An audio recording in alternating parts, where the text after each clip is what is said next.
já máa bẹ̀rẹ̀ ètò náà. Ẹ ṣé gan, mo kí gbogbo ilé, ẹ ṣé gan. Thank you all, thank you everyone for tuning in. I really appreciate you. So mo ní yóò jẹ́ bí Q&A. Ohun tá a fẹ́ kọ́kọ́ bèrè lé ní òun ni àròdàn. Kí ni a máa ń pè ní àròdàn ní ilẹ̀ Yorùbá? Kí ni àròdàn ní ṣe pẹ̀lú àwọn ènìyàn nílẹ̀ Yorùbá? Ṣé ọmọdé náà lò fún ni àbí àgbà? Àti pé kí ló ní ṣe, kí ni ìtumọ̀ àròdàn? Tá bá ń sọ pé àròdàn nílẹ̀ Yorùbá, kí ló ní ṣe, kí ni ìtumọ̀ àròdàn yìí? Ẹ jọ̀ọ́ gẹ́gẹ́ bó ṣe sọ lẹ́ni pé Q&A òun la wá ṣe ń bí lẹ́ni question and answer. Oníbàámọ̀ answer ni àkọ́ sí owó àbí náà pé nọ́mbà yẹn lè pè wọlé sí ni +491 52 14 39 15 02. Máa kọ nọ́mbà ní sí owó bẹ́ẹ̀ pé wọ́n bá fẹ́ pè wọlé. Mo ní nǹkan tá a wá ṣe lẹ́ni ní àròdàn ìṣẹ̀ṣe làgbà ìṣẹ̀ṣe la wá treat lẹ́ni. Mo wá ń bèrè ń sìn, mo ní kí ni Yorùbá máa ń pè ní àròdàn, àwọn wo náà ń lò ó fún, kí ni ìtumọ̀ ẹ̀gbọ́n náà nílẹ̀ Yorùbá? Ẹ jọ̀ọ́ ẹ share program, ẹ jẹ́ káwọn èèyàn wọlé kán jàǹfààní ètò yìí náà. Ẹ ṣé gan gbogbo ẹ̀yin tẹ́ wò mí nínú ilé, ojú tẹ́ fi ń wò mí ò dé ní fọ́, etí tẹ́ fi ń gbọ́ mi ò ní di láṣẹ Ọlọ́run bá. Mo ní kí náà ń pè ní àròdàn nílẹ̀ Yorùbá, àwọn wo náà ń lò ó fún, àti pé kí ni ìtumọ̀ ẹ̀gbọ́n náà? Ẹ jọ̀ọ́ ẹ share program yìí kẹjá káwọn èèyàn wọlé. Mo ní àròdàn ni mo bí yín, mo ní kí ni ìtumọ̀ àròdàn àti pé àwọn wo náà lò ó, kí ni ìdí tán fi ń lò ó. Question yóò dà pé ó fẹ́ tó bíi mẹ́ta sí, kí ni ìtumọ̀ àròdàn, àwọn wo náà lò ó fún. Ẹ jọ̀ọ́ ẹni bá mọ ánsà yìí ẹ lè kọ sí bíbá ìfọlólùfẹ́ yín àbí kẹ́ pé nọ́mbà tí mo kọ́kọ́ pè lẹ́kọ̀ọ́ tí mo ní +491 52 14 39 15 02. Máa kọ nọ́mbà yìí sórí bẹ̀ bójá orí direct calling lẹ́fẹ́ pé àbórí WhatsApp ẹ lè pè wọlé síbẹ̀. Ẹ ṣé gan, mo appreciate every one of you. Ẹ má fẹsẹ̀ rájú kẹ́lẹ̀ máa bá mi type ẹ̀. Ẹ ṣé gan ma. Àròdàn.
Thank you everyone for tuning in, and I really appreciate this program.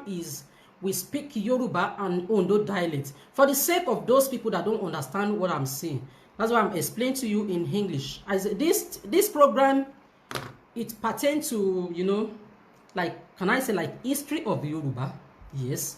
So èèyàn kan ti dá ńbẹ̀ wọ́n ní Ọlámídé Mákì ní àwọn ọmọ náà ń lò fún, bẹ́ẹ̀ ni àwọn ọmọdé náà máa ń lo àròdàn fún. Kí ni ìtumọ̀? Ẹ ṣé gan fún answer yín sí ìbéèrè. Àwọn ọmọdé náà máa ń lo àròdàn fún. Tó bá ní òkè lọ gba àròdàn wá ń bíbà yìí, kí ni ìtumọ̀ ẹ̀, kí ló mì nílẹ̀ Yorùbá? Ẹ jọ̀ọ́ ẹni bá mọ answer yìí, ẹ jọ̀ọ́ ẹ kọ sí bíbà bí kẹ́ pè wọ́n lọ sórí nọ́mbà yìí tí mo pè ní +491 52 14 39 15 02. Sharon Ayomos, ẹ ṣé gan mà pé wá sórí ètò náà. Mo kí gbogbo ìyẹn, ẹ jọ̀ọ́ ẹ táàgì Ondo brother yín àbí Yorùbá brother yín tẹ́ bá mọ̀ bẹ́ẹ̀. Ẹ táàgì ẹ̀ kẹ́ share program fún kẹ́ yẹ ká wọlé ká wá jàǹfààní ká kọ́ ẹ̀kọ́ lára wa lẹ́ni. Gẹ́gẹ́ bó ṣe kọ́kọ́ sọ pé ètò yìí kí àṣà àti ṣe Yorùbá kó má bàa parun la ṣe gbérú ètò yìí kalẹ̀. So mo wá sọ lẹ́ni, mo ní ìṣẹ̀ṣe òun la wá treat lọ́jọ́ tó ní. Gẹ́gẹ́ bẹ́ẹ̀ ṣe mọ̀ pé Yorùbá ní ìṣẹ̀ṣe làgbà ìṣẹ̀ṣe lẹ̀gbọ́n. So mo wá ń bẹ̀rẹ̀, mo ní ajábí Q&A.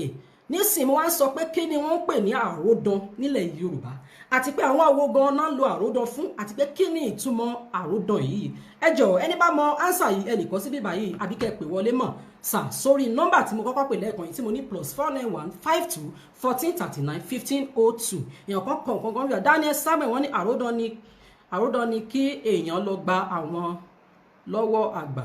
Àròdàn ni kí èèyàn lọ gba àwọn lọ́wọ́ àgbà, kí èèyàn lọ gba nǹkan lọ́wọ́ àgbà, àbí bọ́dà Daniel Samuel, àbí kí èèyàn lọ gba nǹkan lọ́wọ́ àgbà. Ṣé nǹkan tẹ́ ń try àti kọ nìyẹn? Bẹ́ẹ̀ ni àròdàn jẹ́ pé bí for for instance bí ìyá ọmọ tó ń parí tó máa ń ṣeré pájù tó máa ń ṣaré pájù ìyá lè sọ pé bá mi lọ gbàródàn wá ń bẹ̀ lọ́dọ̀ àgbà bá mi lọ gbàródàn wá ń bẹ̀ lọ́dọ̀ ìyá lẹ́kejì ẹ ti ṣe ẹ ti gba ánsà yẹn èèyàn kan lẹ́ẹ̀kan ní àwọn ọmọ náà máa ń lò fún bẹ́ẹ̀ ni ọmọdé náà máa ń lo àródàn fún so èèyàn kan tó wá Daniel Samuel ní kán lọ gba nǹkan wá lọ́dọ̀ àgbà tán bá rán ọmọdé iṣẹ́ pé lọ gba àródàn wá eléyìí túmọ̀ sí pé lọ gba nǹkan lọ́dọ̀ àgbà wá so kí wá ní ìtumọ̀ àródàn yìí gangan kí ni ìtumọ̀ àródàn yìí àródàn ìtumọ̀ ẹ̀ ni pé bóyá ọmọ tó máa ń ṣàárẹ̀ ọ̀pá tó máa ń ṣeré ipá gan so wọ́n á ní lọ gba àródàn wá eléyìí míì pé tó bá dọ́dọ̀ ẹnìyẹn tó bá dọ́dọ̀ àgbàlagbà pé mọ́mì mi ní kí n gba àródàn wá it means kó dá dúró síbẹ̀ títí tílẹ̀ mọ́ kó dá dúró fún ìgbà tó pẹ́ tó bá jẹ́ pé ọmọdé tó máa ń ṣeré ipá wọn á ní lọ bàbá mi gbàródàn wá ń bẹ̀ yẹn nílé kejì mẹ́ àbí anywhere tó bá rán wọn ní gbàródàn wá ń bẹ̀ ó mì pé kó dá kí ẹni tọ̀hún kó dá a dúró títí dìgbà tó máa fi pẹ́ tó bá wá yá ó lè ní òkè máa lọ lé o sọ fún mọ́mí ẹ̀ pé kò sáródàn lẹ̀ o bẹ́ẹ̀ ni ìtumọ̀ ẹ̀ nìyẹn ẹ ṣé gan ní ẹ̀ẹ̀kan sí mo appreciate gbogbo ẹ̀yin tẹ́ ń wò mí nínú ilé àtẹ̀yin tẹ́ ẹ wá àwọn olólùfẹ́ ètò yìí mo ní ètò yìí kí àṣà àti ṣe Yorùbá kó má bàa parun a ṣe gbèrò ètò ìkàlẹ̀ mọ́wẹ̀t mo rí yín bẹ̀yìn ẹ ṣé gan ẹ káàbọ̀ sórí ètò kó tó nípa máa bọ́ sí abala ẹlẹ́ẹ̀kejì ẹ fẹsẹ̀ rájò díẹ̀ sí.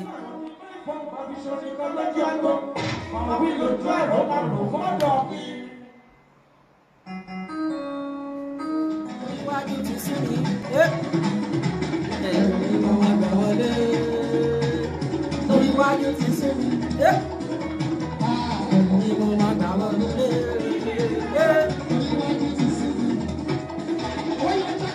wọ́n máa fi àwọn ọ̀nà mi bẹ̀ wọ́n fi jẹ́ ètí spoil jù ẹ ṣé gan Abíọ́lá Jagun nice one mama ẹ ṣé gan gbogbo lé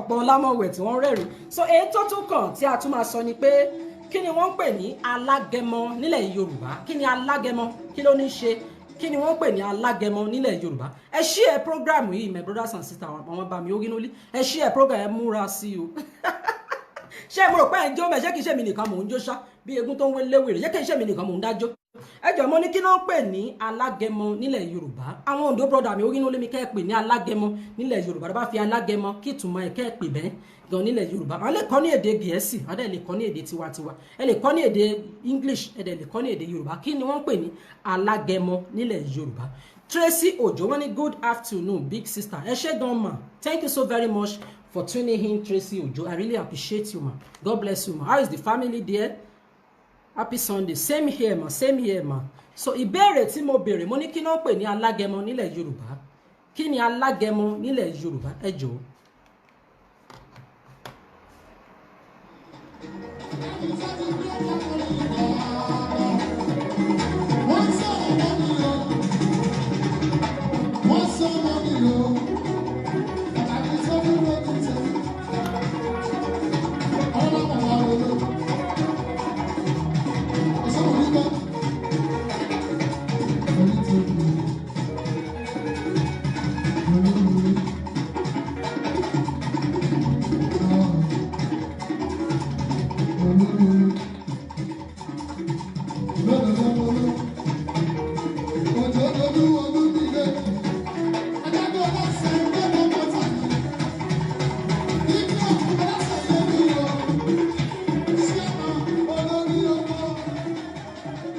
Tracy Ojo says I'm not staying here because I don't understand Yoruba language. Oh my God.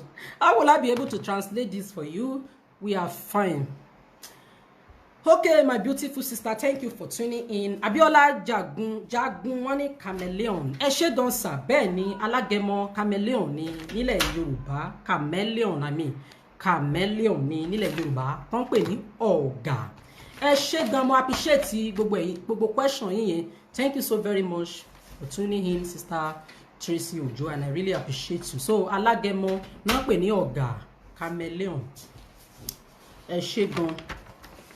So, èyí tó tún kàn ní kí ni wọ́n ń pè ní afárá oyin nílẹ̀ Yorùbá? Kí ni afárá oyin ní ilẹ̀ Yorùbá? Afárá oyin nílẹ̀ Yorùbá. Ẹ ṣáà mọ̀ kan tó ń pè ní oyin nílẹ̀ Yorùbá. So, ní kí ni afárá ẹ̀ gangan? Kí ni afárá oyin nílẹ̀ Yorùbá? Ẹ máa like program mi, kẹ́dẹ̀ máa share síta. Ẹ dákun tẹ́ ẹ báyìí tí follow program mi. Ẹ dákun ẹ follow. Kí ni wọ́n pè ní afárá oyin nílẹ̀ Yorùbá?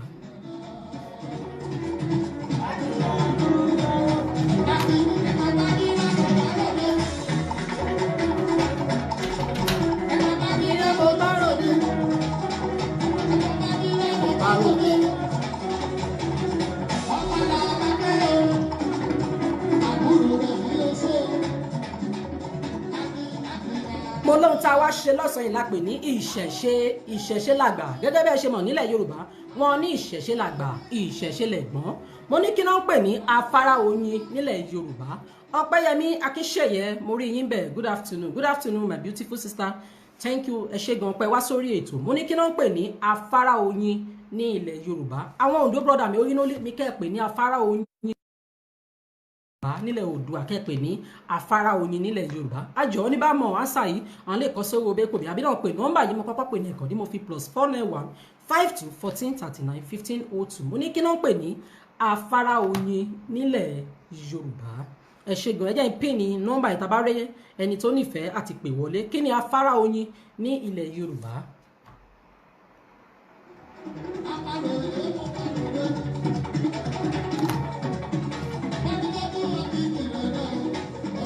Afárá oyin, afárá oyin.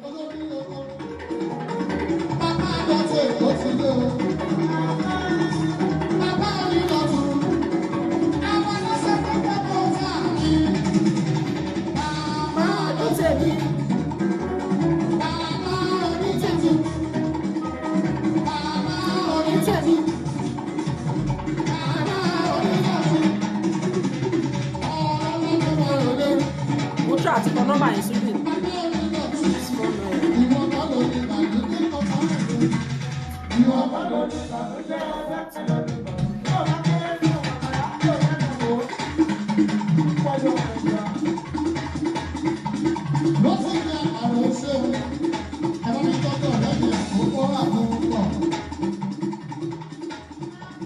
Mo ní afárá oyin kí náà pè ní afárá oyin nílẹ̀ Yorùbá ẹ jẹ́ n pín ní nọ́mbà yẹn. Fún àǹfààní àwọn èèyàn tó bá fẹ́ pè wọlé ẹ lè pè sórí nọ́mbà ẹ +491 52 14 39 15 02 bóyá direct àbí ní WhatsApp calling. Mo ní afárá oyin kí náà pè ní afárá oyin nílẹ̀ Yorùbá kí náà pè ní afárá oyin ní ilẹ̀ Yorùbá kí ni afárá oyin nílẹ̀ Yorùbá ẹ ṣé gan gbogbo ẹ̀yin olólùfẹ́ ètò yìí mo appreciate pé wá sórí ètò yìí ẹ ṣé gan ẹ̀yin la mọ̀ bá àwa la dẹ̀ máa wá lágbára Ọlọ́run a ò ní fẹ́ nikẹ́ni ṣàwátì nínú yín ní kẹ́pẹ́ ní afárá oyin ní ilẹ̀ Yorùbá afárá oyin jẹ́ ilé oyin ilé tí oyin máa ń bí ọmọ sí tó máa ń yé sí òun ni afárá oyin nílẹ̀ Yorùbá ẹ ṣé gan mo appreciate gbogbo ẹ̀yin tẹ́ wá did I miss any comments. Ìṣóní lọ rí yẹn ìṣóní lọ rí o lórí afọ́njá o ìṣóní lọ.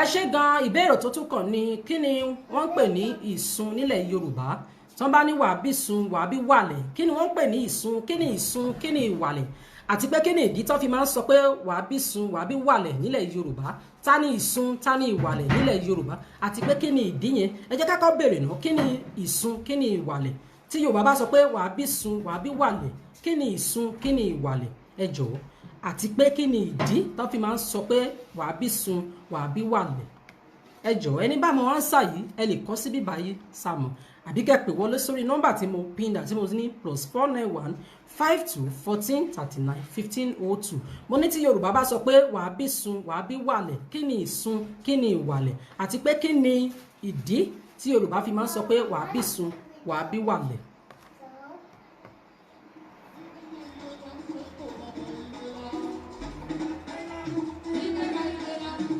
Daniel Samuel wọ́n ní lovely program thank you my brother.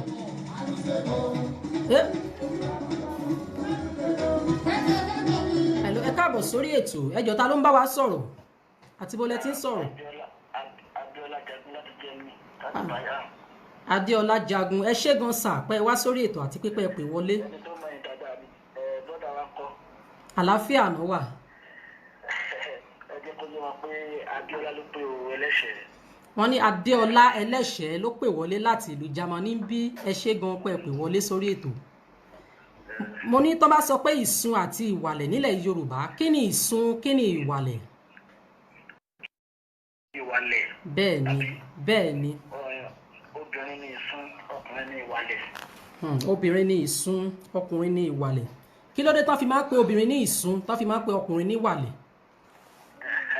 ìdí ni wípé tí òbí wọn bá kú obìnrin ló máa sunkún tó àwọn ọkùnrin ló máa lọ bẹ́lẹ̀ tó máa sin òkú sí ìdí nìyẹn tí wọ́n fi ń pe tí wọ́n fi jẹ́ ìsun tóbìnrin fi jẹ́ ìsun tí ọkùnrin jẹ́ ìwàlẹ̀ ìdí nìyẹn. ṣé ń gbọ́ nínú ilé ẹ̀yin ará ilé wọ́n ní obìnrin ní ìsun ọkùnrin ní wàlẹ̀ pé ìdí ni pé tí òkú bá ti kú obìnrin á máa sunkún gan kì í ṣe pọ́kùnrin ò kì í sunkún o ṣùgbọ́n ọkùnrin ló máa ń wàlẹ̀ tó máa sin òkú sí ìdí nìyí tí Yorùbá fi máa ń sọ pé wàá bí sun wàá bí wàlẹ̀ torí pé tókù bá kú obìnrin á máa sunkún gan ọkùnrin dẹ̀ ní òun ló máa ń gbẹ́lẹ̀ òun ló máa ń wàlẹ̀ tá máa gbé òkú sí ẹ ṣé gan àlọ́pọlọ yín ò ní dọpọlọ pọpọlọ ẹni yìí ní yín láwùjọ ẹ ò ní dẹni yẹpẹrẹ ẹ ṣé gan pé pè wọlé mo appreciate yín sà.